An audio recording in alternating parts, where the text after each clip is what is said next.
Somehow I woke up out in Beverly, fucked up, smelling like that bourbon. And I end up alone. I'm not certain. Yeah, the girls impolite in the club every night. That's how it goes when you Hollywood perfect.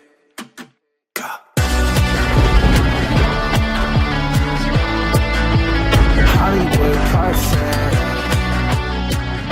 perfect. Welcome people, Lumini here, back here with another episode of the Sunderland Save here on my channel.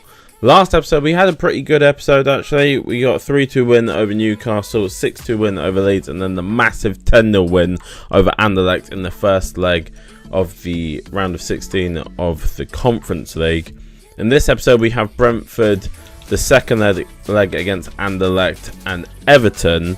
Obviously the Anderlecht game is pretty much wrapped up as it is now. We are already at the Brentford game, so we're just going to hop straight into that. We are currently in 5th place. Like I said, there's still teams to play games around us, though they have games in hand. So that may change around at some point, but we'll show some here or there. Ross Stewart with 22 goals this season. Obviously, Benjamin Sesko is back now with sharpness, so hopefully he can pick up his goal scoring exploits again. Then you have Ross Stewart and Benjamin Sesko, which will lead to a very dangerous attack for us. But we are away at Brentford for this one. But at least we have one of our most important players back. David Raya in goal, Lazari, don't say that, Ostergaard, Henry, Bajrami, Yano, Adley, and Buemo, Farias, and Kent. How is that? Fiachenko, I'm going to go with Josh Silva, Mulder, Watkins, Baptiste, Devasoglu. Our team is relatively similar to the last couple of games. Amad Diallo coming in. Ruben Loftus-Cheek obviously is filling in for Dahoud at the moment. And Josh Brownhill has returned to the side. Ross Stewart's going to play in Benjamin Sesko early on here. He holds off Rico Henry. And we are going to go 1-0 up very early with Ross Stewart dropping to assist his strike partner in Benjamin Sesko. Well, here's the goal again, and it's good little sweep and move forward. Nice little pass around the corner. Good strength from Sesko to hold off Henry. And then he slots it home nicely. Benjamin Sesko. 15 goals in 17 games now for Sesko. Oh, not a great ball there though. Farias is going to pick it up. Sangare doesn't get it. Farias takes a shot, but it's saved by Etienne Green. Buemo again. Not really sure why McCallum's going narrow there. Good save at the near post. Was Buemo not offside there? McCallum got across to it, didn't take the ball off him. Yeah, no. Really vital interception. Good interplay from Brentford, but they can't break through yet. And it is 1-0 going into half time. Bit of a close 1-0, but 1-0 nonetheless. I would say Brentford probably had the better of the opportunities in the half, but we did finish our opportunity that we got. We had a couple more, but we didn't manage to do anything with them. With tiring legs, another goal would be preferable.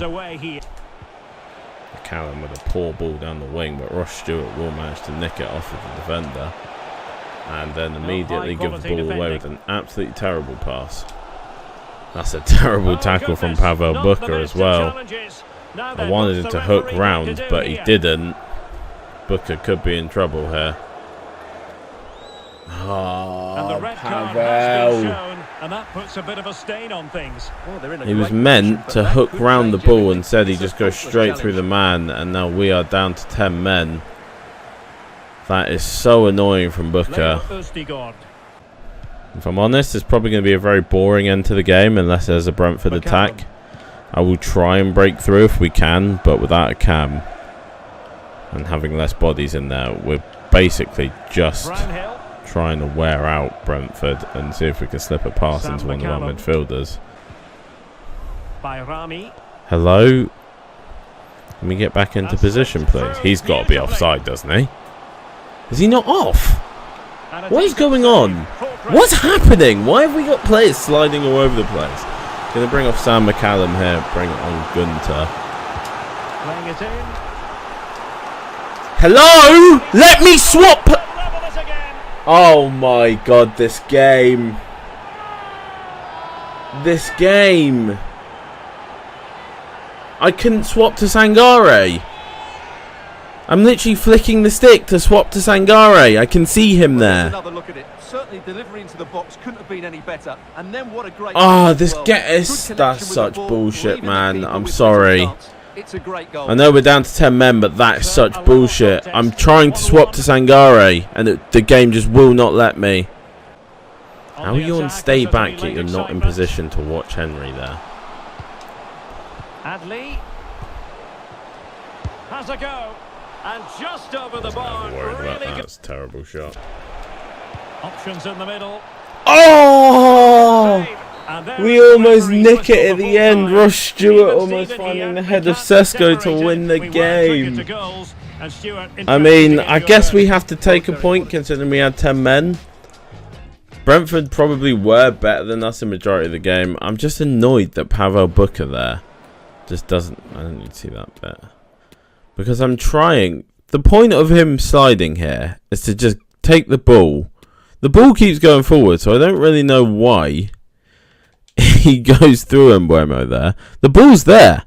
Like, if he just slides there, he gets the ball. Instead, he waits and then completely misses the ball and wipes out Mbeumo. Said, we will still currently remain in 5th place. Arsenal still, I've got 2 games in hand on us though, so the likelihood is that Arsenal and Spurs will both close in on us sooner rather than later, I would say. But Pavel Booker is obviously suspended. Garcia is annoyed by his game time. I mean, Garcia, you just haven't been that good. Next up, we have the second leg against Anderlecht, though, so we will get that the training done before and then get this game finished. Like I said, there probably won't be a lot of highlights from this game, purely just because obviously it's 10-0. We're not really going to be looking to do much besides from just play the game out, but we might as well play the game, give some of the rotational guys a little bit of game time, and yeah, so we'll get into that one. Ferguson and Aiden, his name is Aiden. Ferguson and Bell can both come up to the bench. Huggins can come up to the bench. Aside from that, I think that's how we're going to keep everything. We are going for a completely different 11. If we concede 10 goals at home, then I guess it's on me for being too cocky. Good ball into Jack Clark here from Dan Neil. Dan Neil's going to get back here. From Tillman. Oh my god, even the rotational boys are putting goals past Anderlecht. And once again, we score in the first 2 minutes. Good little sweeper move forward. Dan Neil with a dainty little cross onto Tillman, who manages to volley into the back of the net here. It's a good finish. I mean, he was so close. If he hadn't put it in, we would have had to question whether Tillman has a future at this club.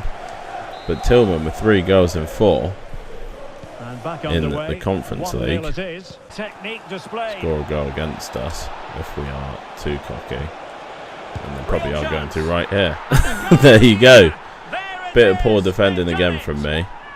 But Anderlecht get themselves a goal back. Well, here's the replay, and it all starts off with that cross into the box. Just begging for a 2 crosses, 2 goals early on in this one. Okay. Borja. Oh, lovely incisive pass. Good ball to Abdul Razak. Mope. Oh, yes! It's gone in! Maybe I was too cocky. Anderlecht go 2-1 up against the rotational boys. Patterson not really having a chance to make a save yet. Tillman. Oxford. Gunter. Booker. Clark. Zuara around the corner.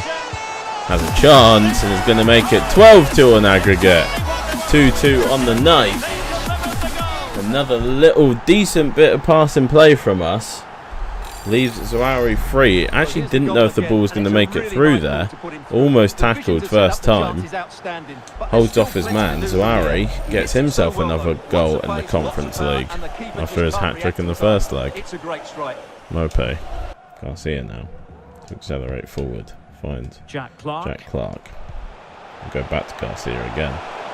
Will it be? No! Oh, there you go. Well, Anderlecht give us another goal there. 13-2 on aggregate, 3-2 on the night. Pretty poor defending from Anderlecht. We tried to find the pass across with Garcia. I didn't really have any faith that Garcia would even hit the target if we took the shot from there. So I tried to square it across to Tillman here. It's a good interception. But I don't know why the defender like passes it. He could just clear it. Instead he kind of taps it into the path of Jack Clark. And Jack Clark thumps one into the back of the net to make it 3-2. 13-2 on aggregate.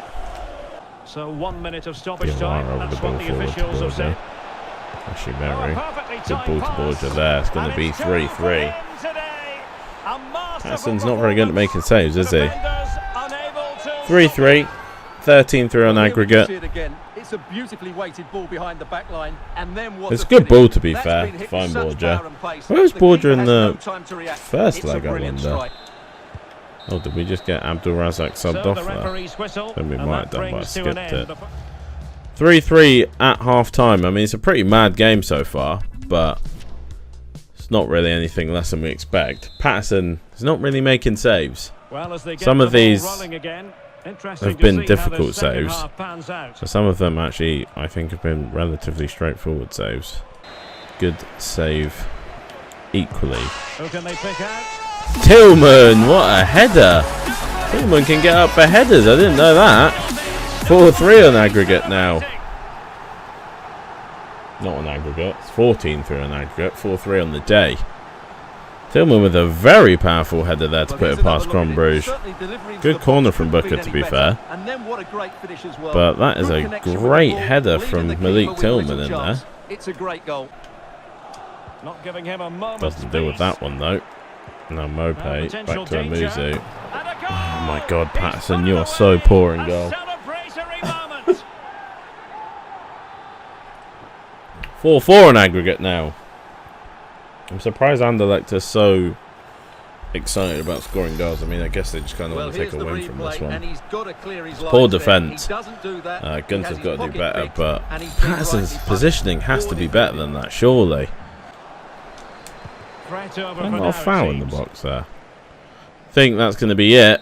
It's a 4-4 aggregate. No. It's a 4-4 game, 14-4 aggregate win. I mean, I'll kind of take a 4-4 with the team that we had out there. It's decent enough. I didn't expect to score any goals, so decent enough performance from us. I'm not going to give a man of the match for this one just because it was a 4-4 draw. I think we gave a man of the match for the last one anyway, so we don't need to give 2 man of the matches for both legs of the same tie. But yeah, that sees us through. Obviously, we were already pretty sure that we were going through, so no surprises there. Let's see what the other results were. Athletic Club are going through on penalties after drawing 3-3 on aggregate with Basel. Bromby beating Besiktas 3-1, which is quite surprising. Sassuolo are through 4-1 on aggregate. Marseille win 7-0 on aggregate, 3-1 on aggregate for PSV. Zagreb knock out Vitoria 4-3 on aggregate. And Braga win 3-0 in the second leg to win 3-1 on aggregate. They were 1-0 down to Midtjylland, but they blow it, basically. So we will have the tie for the next round coming up soon. Aiden Ferguson will be going out on loan, which is cool. So let's go thanking us for all the game time, which is fine because that's why we brought you in. But yeah, literally we have 2 days and then we play Everton in the league. Still no games played by Arsenal or Spurs yet, so we'll continue to go into that game in 5th place. Right, so last game of the episode up against Everton. We do have Jorb Vertsen returning, so he will be on the bench for this one. Everton currently sitting 14th. Arsenal have played one of their games as well, so they've closed in to within a point of us. Spurs are still 5 behind, so we've got a little bit of space on them. We are going to bring Lerma in for this one. And push Brownhill out wide. I think I just would rather do that than put I like Sangare at the back at the moment, so rather than put Sangare back into midfield, I think I'd rather try Lerma in there and see what happens. We'll take a look at the Everton lineup in a sec. Here we go. Pickford in goal, back 5, Frimpong, Lacroix, Tarkowski, Fiore, Essa, Dobbin, Garner, Davies, Kostic in midfield 4. Gerard Moreno up top. Tavernier, Martinelli, Jaw, Nathan Patterson, Ali Broadhead. See what I mean? Like, it's a very good Everton side to only be in 14th. Seems like a bit of a disappointment for the players that they have. Last time created a lot of problems for me. Sesko's taken a very good touch there though and put us through and put us 1-0 up again in 2 minutes. Every game this episode we've scored within 2 minutes. That's kind of mad. But yeah, the big banks of players, the 4 into the 5, has caused me a lot of trouble most of the time in our current formation because we get overrun. But that's a good touch from Sesko, take him away from LaCroix there and finish into the back of the net for his 16th goal of the season. 1-0. Back goes back to Kostic. He's going to find Moreno. What the hell? What's the trajectory of that shot? Kostic, good block by Sangare. We'll fall back to Kostic though. Sangare gets back across again, but Kostic gets it again. Moreno up against Aarons. Good save. I mean, we just didn't really have any chance there of clearing the ball. Every time we did it, just came back. Swamped. This is what I don't like about this formation that they play. It makes things very difficult for us. Ross Stewart will get it there though. Oh, Ross, you should be finishing that. Oh, it's off the arm, that. Off his cheek with the strike. Flurry for us at the end. Could have made it too, but Everton hang on. Well, Stewart, unfortunately, though, has picked up a knock. Benjamin Sesko, the one scoring the goal early on for us. We were under a lot of pressure after that, but we held up. We're going to bring on Jorg Vertsen. It's a controversial choice because he's got no sharpness, so he probably won't last that long. So into the second half, considering he's only very freshly back from injury. Max Aarons trying to whip one towards. Oh, Amad Diallo. Did he get it? Hold on. You're telling me Amad Diallo won that and put it wide from that area? You're kidding. That's our signature Jorg Vertsen spin that he does so well. Loftus-Cheek is through and he's going to give us a 2-0 lead.